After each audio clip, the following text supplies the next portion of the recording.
This is Fortune Foam, and in this episode I'll be showing you how to make Meliodas' sacred treasure, Lostvayne. Alright, so you're going to need a template to start this off. You can go online and print out your own, or you can sketch one out yourself. I decided to go ahead and freehand this one. And once you have your template created or printed off, you're going to just trace it out onto some EVA foam.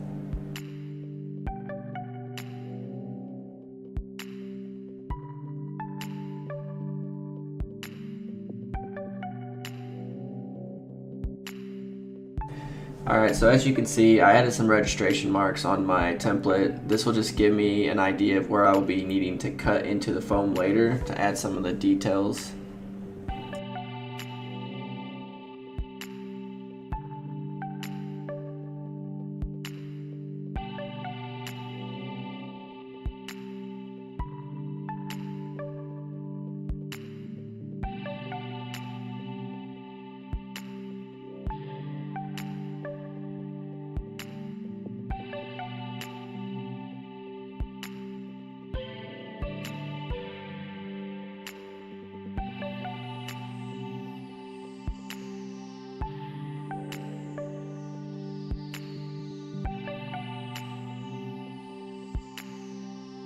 Once both pieces are cut out, you will need some contact cement to glue the two together.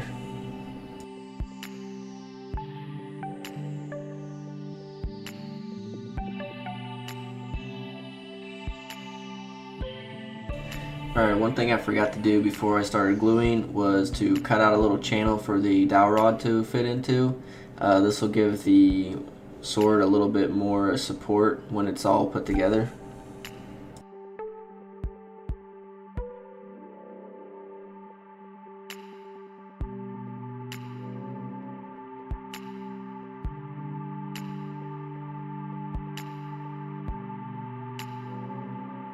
So because I messed up earlier, I had to reapply some contact cement.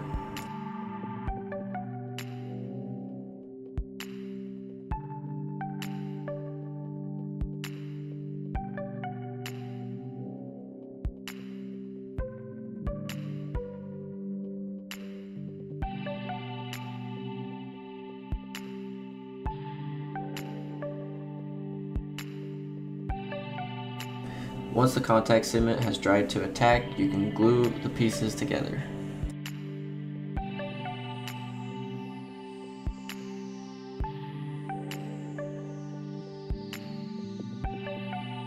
Alright, so the next step is to create the hilt for the sword. I used 3 pieces of EVA foam to give me the correct thickness, and then I kind of used the existing blade that I had cut out as a reference for the size. If you guys have your own template, obviously use that, but I was kind of freehanding this, so that's what I did.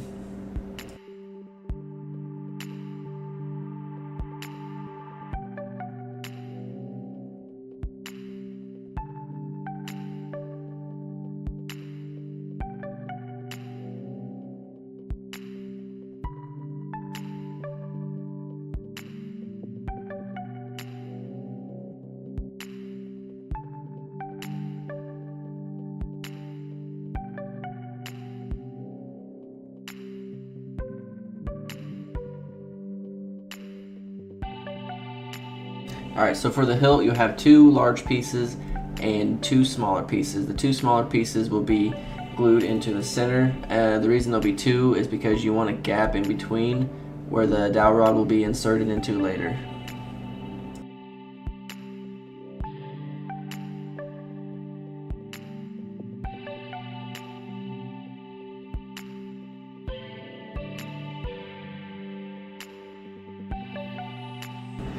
After my hilt was glued together, I went and added the bevel to the blade. To do this, I used a belt sander. You can also use a dremel or some sandpaper, like a random orbital sander, for example, if you don't have a belt sander. But because I do, it's a lot easier and faster, so that's what I did.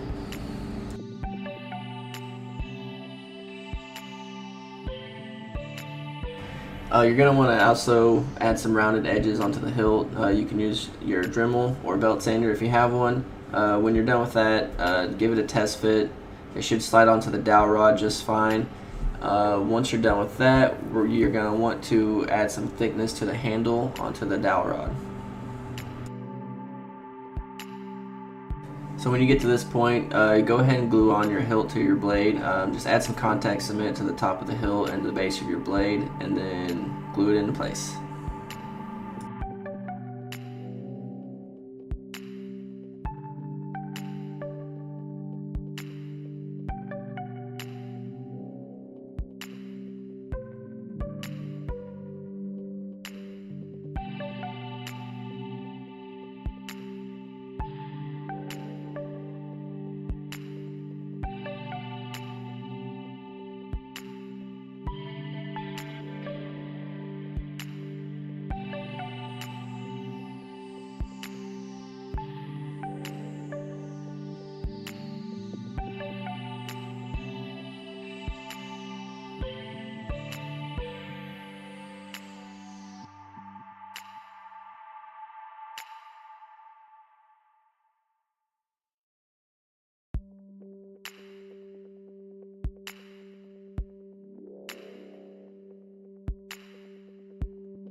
Alright, so next we're going to add the holes into the blade. I recommend using a dremel for this with a sanding bit. I decided to test out a battery powered drill with a certain type of bit, and looking back, I think a dremel with a sanding bit would have gave me a little bit better, cleaner cut.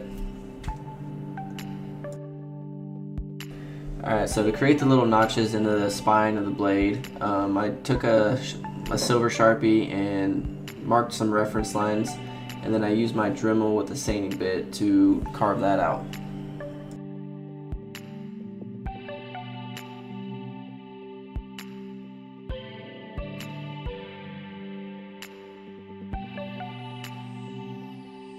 Alright, so once you have all the holes and the notches cut out of your blade, I decided to cut a little bit more off of the handle. I think I had a little too much. I didn't really measure it out, I was just kind of winging it as I go. So I did that, and then I'm going to create the pommel for the end of the handle.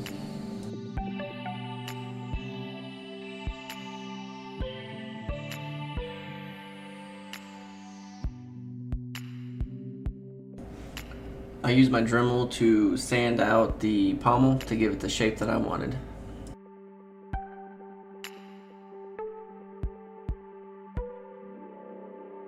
Alright, so now you just have to glue the pommel onto the handle.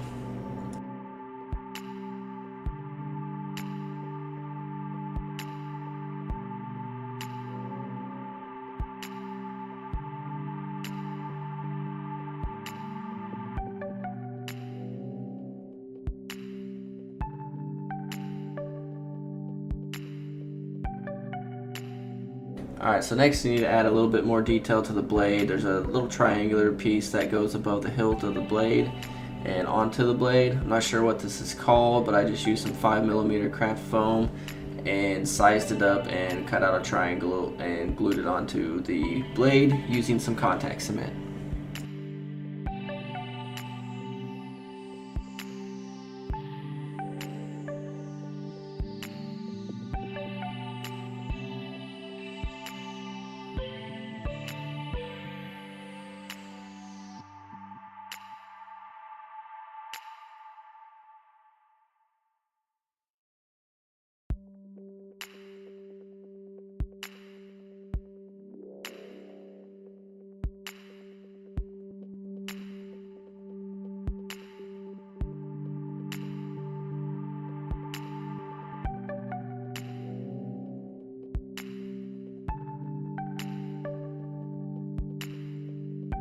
After the triangles were glued down, I took my Dremel with the grinding bit and kind of rounded off the edges of the triangle pieces.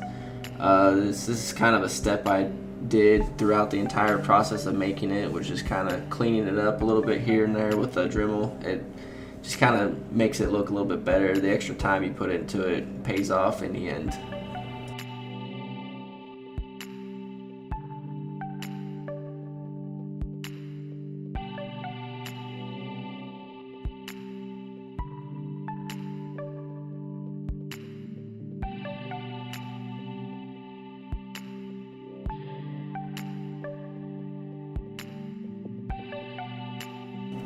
Alright, so next step is to add some details into the blade. He has some design onto the back half of it. I used a marker to kind of draw on some lines, and once I had that done, I cut into it with an X-Acto blade, and then I used a heat gun to open up those cuts to really make the details show. To create the little dragon etching on the hilt of the blade, I drew on a circle, and then I took a brass fitting, sharpened the ends of it with my grinding bit, and then I pressed it into the foam a few times, and then just used my X-Acto blade to fill in the rest of the details.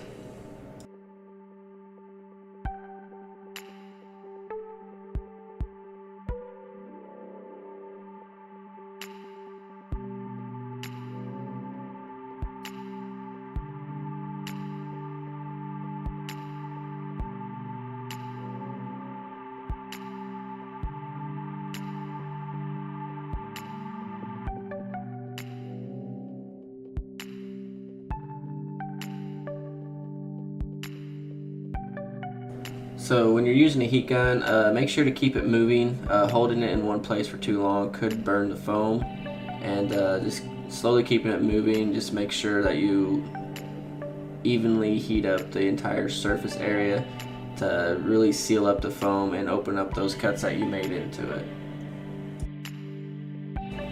Alright, so as you can see, I kind of already added the handle off camera. I wasn't super happy with it, but it was pretty much all I had on hand at the time. I just used some green paracord and try to do a katana style wrap around there. A different type of material would have been preferred, but this was good enough and I just went with it.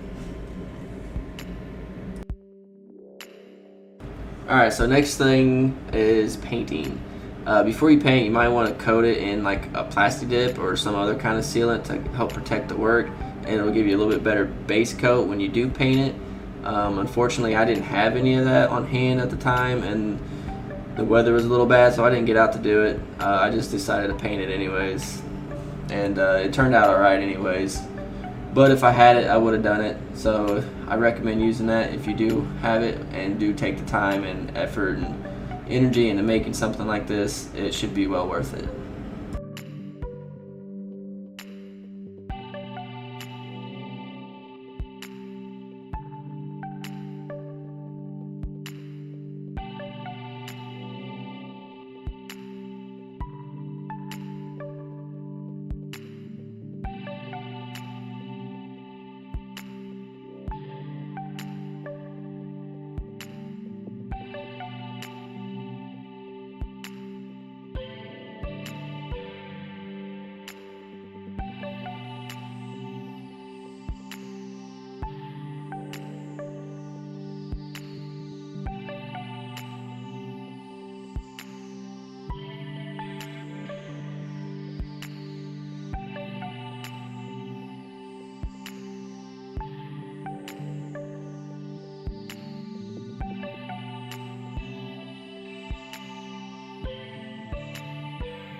Okay, so once you have all the base coat done, you're going to want to add some blacks to it, just to kind of bring out some of the lines and the definitions. I didn't really weather this, but I did add it in certain areas to make these details stick out more.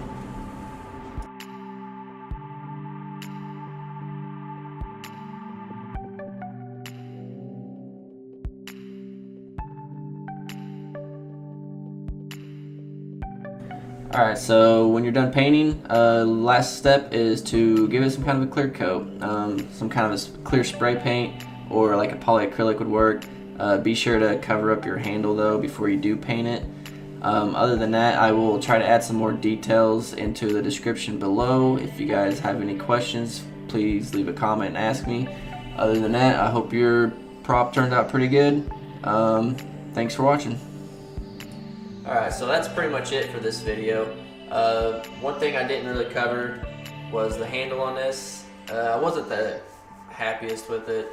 I think the paracord was probably the wrong material to use for the katana style wrap. made it a little difficult, and it kind of looks a little too complicated or too busy. But it's all I had on hand. The color's a little bit off, but for me it works pretty good. I mean, I can always remove it fairly easily and add another one. Other than that, I was pretty happy with it. I think it turned out alright. Hopefully you guys think the same thing. And anyway, I just want to say thanks for watching. If you liked it, be sure to hit subscribe and that notification bell.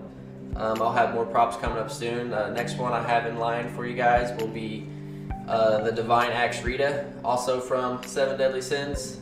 Can't wait to get started on it. And anyways, thanks for your support and your views. And I'll catch you guys in the next video. Thanks.